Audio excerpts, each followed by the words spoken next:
সবাইকে একটা জিনিস দেখাই, দেখো ওখানে বসে আছে। হ্যাঁ পোগো, ভাতু খাবি?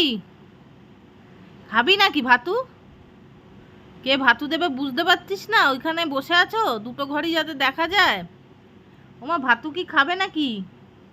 ভাতু আজকে তো তোমার জন্য করা হয়নি, আজকে তো রান্না হয়নি তোমার জন্য। তুমি কি খাবে বলো তো?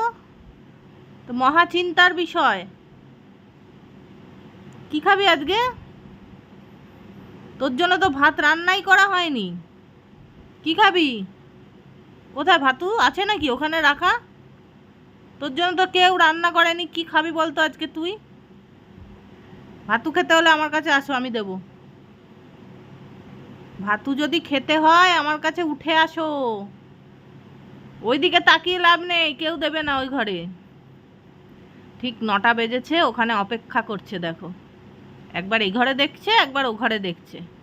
আমার কাছে উঠে আয়, আমি দিচ্ছি। চল চল, আমি দেবো। আমার কাছে উঠে আমি ভাত দেবো আজকে। সব কথা বোঝে ও, সব কথা বোঝে। ওর টাইমটা ঠিক একদম বুঝতে পারে যে আমার টাইম হয়ে গেছে খাওয়ার। এদিকে আমার দিকে আয়। কে দেবে তোকে? তোর জন্য তো রান্নাই করা হয়নি আজকে। কি অবস্থা বলতো? ওমা ভাতু দিচ্ছে না কেউ। চলো আমি দেবো, চলো চলো আমি দেবো। চলো ওঠো, ওঠো দেখি। চলো চলো আমি দিচ্ছি, চলো ওঠো, ওঠো আমি দিচ্ছি। চলো। কোথায় তোমার ভাতু? কোথায়? কোথায় ভাতু? কই? আছে নাকি ভাত? নেই তো, খালি ওই ঘরে দেখছে। চ আমি দিচ্ছি, চ। ওঠ, চ চ চ চ, শিগগিরই ওঠ, শিগগিরই উঠে পড়। ভাত খাবি তো? চল ওঠ ওঠ ওঠ।